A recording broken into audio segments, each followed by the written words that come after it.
Ternyata saat Si-baek mengatakan bahwa ia pelakunya hanyalah sebuah candaan, Cha-ki tampak tak percaya bahwa Si-baek benar-benar bercanda pada situasi seperti itu. Mereka kemudian tiba di sebuah restoran. Tak lama kemudian, Cha-ki mendapat telepon dari Jang Ki-do dan menyuruhnya membawa Si-baek ke acara pengumuman kampanye. Namun Si-baek menolak dan meminta Cha-ki pergi lebih dulu karena ia punya urusan lain. Oh Ha-ran memutuskan untuk pergi dari tempat kampanye Jang Ki-do. Ia terlihat sangat tak suka berada di tempat itu. Namun setelah melihat para reporter datang, ia kembali masuk dan seolah tak ada yang terjadi antara dia dan Jang Ki-do. Si-baek tiba di kedai Shin Ji-sik, namun kedai itu tutup. Si-baek mencoba menelponnya tapi tak ada jawaban lain. Si-baek yang telah berganti pakaian pergi ke rumah Jang Byung-chun. Ia juga melihat Shin Ji-sik yang ternyata sudah berada di tempat itu. Si-baek kemudian mengajak Jang Byung-chun bermain ego. Meski Cha-ki terus menelponnya, ia tak peduli dan menolak panggilan Cha-ki. Dalam permainan, Jang Byung-chun yang terlihat kalah meminta pada Si-baek untuk mengalah. Ia selalu mengatakan untuk menyelamatkannya atau membunuh dirinya. Namun akhirnya Si-baek memutuskan untuk menyelamatkannya. Jang Byung-chun juga bilang bahwa Si-baek adalah hitam dan putih. Matanya adalah putih tapi senyumnya terlihat hitam, seperti senyum palsu. Shin Ji-sik di rumah itu menyiapkan makanan untuk Jang Byung-chun. Lalu Jang Byung-chun mengenalkan Shin Ji-sik pada Si-baek. Dua orang itu bertingkah seperti tak saling mengenal. Tak lama kemudian, Jang Byung-chun telah berada dalam ruangan yang gelap. Ia duduk di sebuah kursi dengan tangan yang terikat. Seorang pria melepaskan handuk penutup mata Jang Byung-chun setelah menyiramnya dengan air. Sebuah kabel yang terpotong terlihat tertempel di jari Jang Byung-chun. Jang Byung-chun terlihat mengenali pria misterius itu. Ia meminta pada pria itu untuk berhenti karena semua tak ada gunanya. Pria itu kembali menutup mata Jang Byung-chun dan menyiramkan air. Siluet pria lain juga terlihat di sana. Jang Ki-do yang bersantai di rumahnya terlihat shock mendapat kabar tentang kematian ayahnya. Ia lantas bergegas menuju villa sang ayah. Jang Ki-do membeku saat melihat ayahnya mati dalam keadaan mengenaskan. Pelayan itu lalu menelpon polisi, tapi Jang Ki-do melarangnya. Ia menyuruh pelayan itu untuk menempatkan Jang Byung-chun di kamarnya dan meminta pada pelayan itu untuk mengatakan bahwa penyebab kematiannya karena penyakit kronis. Pelayan itu yang ketakutan hanya mengikuti perintah Jang Ki-do. Jang Ki-do juga meminta jika seorang polisi datang dan bertanya, ia harus menjawab seperti itu. Selain itu, Jang Ki-do juga menelpon seorang dokter untuk mengonfirmasi bahwa kematian Jang Byung-chun karena sakit. Tentu saja semua itu ia lakukan agar pencalonannya menjadi dewa majelis tak terhambat. Polisi akhirnya datang. Meski mereka merasa kematian Jang Byung-chun sangat janggal, mereka tak bisa melakukan apapun karena Jang Ki-do menginginkan hal itu. Di depan kantor polisi, Detektif Yu dan Detektif Jung membicarakan tentang Jang Ki-do yang melepaskan Si-baek dari dakwaan.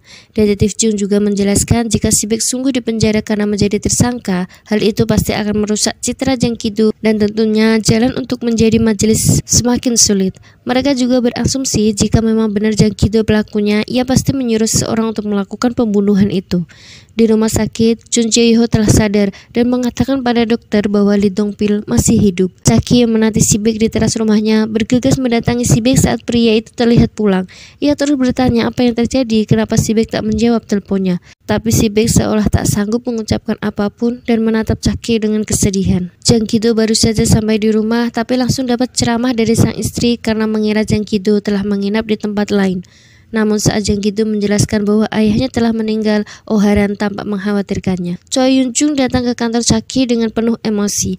Ia mengira Cha-ki ingin menemuinya karena meminta Choi Yun-chung untuk membatalkan sidang karena Chun Jae-ho sedang sekarat. Namun semua itu ternyata hanyalah salah paham. Cha-ki hanya ingin menjelaskan, jika sidang ulang tetap dilakukan pada seseorang yang sekarat, maka masyarakat pasti akan mengkritik Choi Yun-chung.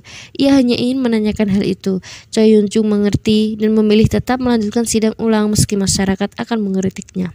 Cha-ki yang sedang menyerahkan berkas ulang kasus Choi Yun-chung menjadi shock karena mendengar kabar kematian Jang Byung-chun. Ia lantas menemui Jang Yi-yeon dan mengajaknya ke pemakaman Jang Byung-chun. Namun bukan bersedih, Jang Yi-yeon tampak santai menanggapi kematian kakeknya. Bahkan Cha-ki harus menamparnya karena Jang Yi-yeon mengucapkan hal-hal buruk tentang kakeknya. Saat pengurus jenazah menangani jenazah Jang Byung-chun, mereka menyadari bahwa kematian Jang Byung-chun ada yang janggal. Mereka kemudian memutuskan untuk menelpon polisi. Chaki tiba di villa Jang Byung-chon saat Jang Ki-do menyampaikan akan segera mengadakan pemakaman untuk ayahnya. Tapi saat itu polisi datang dan mengabarkan akan menyelidiki kasus kematian Jang Byung-chon. Jang Ki-do yang frustasi terus berteriak di dalam kamarnya membuat Oh Dae-hoon menenangkannya. Chaki terlihat sangat terpukul dengan kematian Jang Byung-chon. Semua kenangan yang ia lalui bersama Jang Byung-chon melintas dalam benaknya. Si Baek membaca artikel koran tentang Jang Ki-do yang akan menjadi majelis. Saat melihat Chaki datang, ia mengajaknya untuk makan. Tapi Chaki yang terlalu bersedih, bahkan tak sanggup untuk menelan makanannya, karena lagi-lagi ia ingat dengan Jang Byung-chon. Si Baek memututi Chaki sampai di rumah. Si Baek mengatakan permintaan maaf pada Chaki, meski Chaki tak mengerti mengapa si Baek mengatakannya. Pagi harinya, Chaki mendapat telepon dari Pak Dukman dan mengaku bahwa ia bukan pelakunya. Ternyata Pak Dukman telah ditangkap karena dituduh membunuh Jang Byung-chon. Terbukti dengan barang curiannya yang tertinggal di rumah Jang Byung-chon. Semua terjadi begitu cepat saat ada kabar bahwa Pak Dukman bunuh diri di dalam penjara. Jang Ki-do mengumumkan peristiwa tersebut dan meminta pada partai lawannya untuk tidak menyebarkan rumor buruk untuk memfitnahnya. Jang Ki-do lantas menelpon Chaki untuk menemuinya. Jang Ki-do menjelaskan kronologi Pak Dukman ditangkap. Ia juga ingin tahu apa Pak Dukman mengatakan hal lain pada Chaki sebelum meninggal. Sepertinya semua terjadi juga merupakan skenario dari Jang Ki-do. Si Baek kembali mengantar Chaki pulang. Sampainya di sana, ia meminta Chaki untuk masuk, sementara ia harus pergi ke suatu tempat. Chaki merasa aneh dengan kelakuan si Baek. Tak berapa lama, si Baek telah berada di sebuah kantor polisi. Di sana, ia mengaku telah membunuh Cho Yun-sik, Yoon Suk-gu, Park Hang-il, serta Jang Byung-chon dan menyerahkan dirinya ke kantor polisi. 다 제가 주겠습니다.